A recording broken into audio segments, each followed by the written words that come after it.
बना एक expense tracker named Expenso. So let's get started. इसके होम पेज में हमने एक प्रीव्यू डाल दिया है जो डेस्कटॉप और मोबाइल दोनों के व्यू का एक हमें बेसिक ओवरव्यू बता देता है कि कैसा दिखेगा यूज करने के बाद। उसके नीचे ही हमने सारे फीचर्स मेंशन कर दिए कि क्या क्या फीचर्स आपको यूज करने को मिलेंगे इस ट्रैकर में, जिससे आप अपने बजट को एनालाइज कर सकते हो और उसको प्लान कर सकते हो। उसके बाद हमने रिव्यूज डाले और फ्रीक्वेंटली आस्क्ड क्वेश्चन डाले होम पेज के ऊपर। तो चलो फटाफट साइन इन कर देते हैं। इसमें हमने गूगल का ऑथेंटिकेशन डाला हुआ है। ये है मेन्यू और मेन्यू में हमने पहला फीचर डाला है डैशबोर्ड। डैशबोर्ड क्या करता है, तो हमने जो जो इनकम या ट्रांजैक्शन ऐड किए हुए हैं उसका सम अमाउंट का टोटल कि कितना बैलेंस अभी बचा हुआ है और हमने मंथली इनकम कितनी ऐड की थी वो, मंथली एक्सपेंसेस और कितना सेविंग्स रेट है उसका ओवरव्यू पूरा बता देता है। और जो रिसेंट ट्रांजैक्शन हुए होते हैं वो भी बता देता है।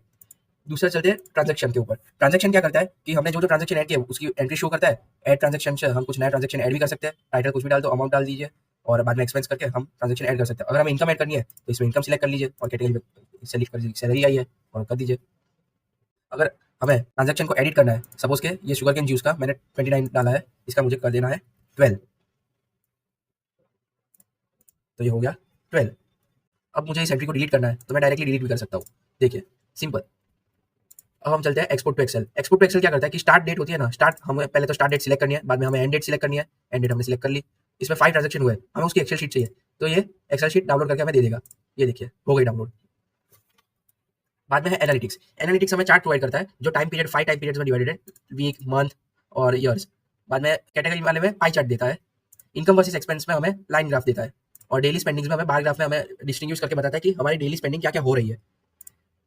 कैलेंडर में ये बताता है कि हमने कौन सी डेट को क्या क्या ट्रांजैक्शन ऐड किए थे या मतलब एक्सपेंस ऐड किए थे या ट्रांजैक्शन ऐड किए थे। देखो जैसे 15 मार्च को हमने फ्रीलांसिंग का प्रोजेक्ट बनाया था जिसमें हमने 3400 का इनकम आया था, तो वो शो कर रहा है कैलेंडर में। बाद में फर्स्ट डेट को हमारे जॉब का सैलरी आया था, वो भी शो कर रहा है। अब मेन चीज़ बजट प्लानिंग, क्योंकि बहुत लोगों का बजट एक्सीड हो जाता है कभी कभी, इसलिए हमने ये फीचर ऐड किया है। तो इसमें हम कुछ भी एडिट कर सकते हैं कि हमने मंथली बजट रखना है, वीकली रखना है, ईयरली रखना है या फिर कस्टमाइज भी कर सकते हैं। हमने अभी सैंपल के लिए रख लिया है और हम इसे अपडेट कर देंगे तो ये पूरा अपने ट्रांजैक्शन के साथ सिंक हो जाएगा और जितना हमने अमाउंट यूटिलाइज किया है ना उतना अमाउंट तक का ये बढ़ जाएगा। अब सपोज कि मैंने फूड में ऐड कर दूंगा 20,000, नया ट्रांजैक्शन हमने किया, लेट्स से खाना, अमाउंट हमने डाला है 10,000, एक्सपेंस में ऐड कर दिया। इसमें फूड की कैटेगरी सिलेक्ट कर लेते हैं और ये देखिए ये ऐड हो गया है खाना।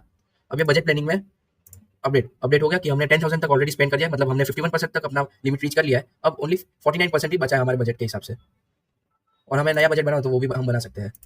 अब आते हैं आईटीआर पे। आईटीआर क्या करता है, तो हमें आप सबको पता है इनकम टैक्स रिटर्न तो सब फाइल करते ही है, तो उसका एक बेसिक ओवरव्यू देता है यूजर को कि कितनी इनकम है और कौन से सेक्शन के अंदर, सेक्शन 80C के अंदर, सेक्शन 80D के अंदर कौन कौन से रिडक्शन हो सकते हैं और उसके बेसिस पे एज और वो सब करके कैलकुलेट एस्टिमेटेड कैलकुलेशन देता है। ओल्ड रिजिम और न्यू रिजिम दोनों का अलग अलग डिस्टिंग यूज और हमें ओवरव्यू देता है कि कितना आएगा टैक्स, आपको कितना पे करना पड़ेगा।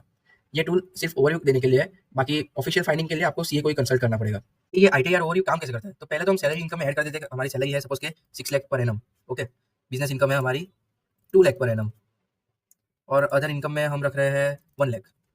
सो हम 80C में, सेक्शन 80C में आते हैं कि नहीं आते, अगर आते हैं तो क्या क्या चीज़ें में आते हैं, लाइफ इंश्योरेंस में आते हैं, ईपीएफ में आते हैं, पीपीएफ में आते हैं, तो उसमें रिडक्शन हम कर देते हैं सपोज के 50,000, मैक्स उसकी लिमिट होती है 1,50,000, इसमें हम डाल देते हैं 20,000 रिडक्शन।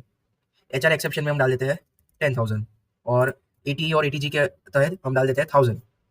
अब कैपिटल गेन्स पे हम डाल देते हैं 10,000 और हमारी एज तो बिलो 60 है और हमें दोनों रिजाइम्स का चाहिए तो हम शो बोथ रिजाइम्स का कैलकुलेट कर लेंगे कि कितना एस्टिमेट हो रहा है। अब देखिए मस्त, new regime is better for you, क्योंकि देखिए ये दोनों का ओवरव्यू दे देगा कि ओल्ड रिजाइम में अगर आप अप्लाई करोगे तो आपको कितना टैक्स भरना पड़ेगा, मतलब टैक्सेबल अमाउंट देखिए 9 लाख टोटल इनकम है, उसमें से 81 लाख डिडक्शन हो गया और टैक्सेबल इनकम हो गई 8,19,000, तो उसमें से हमारा टैक्स कटेगा और टोटल पेएबल टैक्स होगा 79,352। मगर न्यू टैक्स रिजिम का यूज करेंगे तो न्यू टैक्स रिजिम के हिसाब से हमें टैक्स पेएबल है 46,800 ओनली। तो ये आपको एक बेसिक ओवरव्यू देता है। फिर भी आपको अगर फाइलिंग करनी हो तो आपको कोई सीए या फिर कोई टैक्स डिपार्टमेंट का ऑफिसर कोई कंसल्ट करना पड़ेगा। अब हम देखते हैं कि सेटिंग्स में क्या है।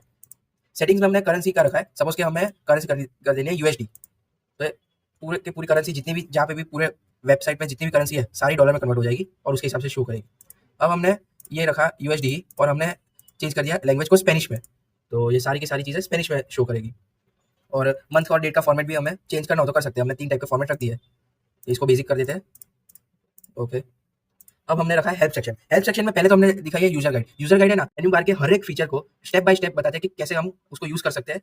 अब देखिए पहले तो स्टार्ट कैसे करना है, तो क्रिएट अकाउंट वो सब करके डैशबोर्ड दिखा देगा, using analytics, manage transaction, creating managing budgets, using calendar view, ITR overview tools और बाद में एफएक्यूज दिए हुए कि फ्रीक्वेंटली आस्क्ड क्वेश्चंस क्या-क्या है। तो ये सारे फ्रीक्वेंटली आस्क्ड क्वेश्चन है और फिर भी यूजर को कोई इशू आए तो हमें कांटेक्ट कर सकता है।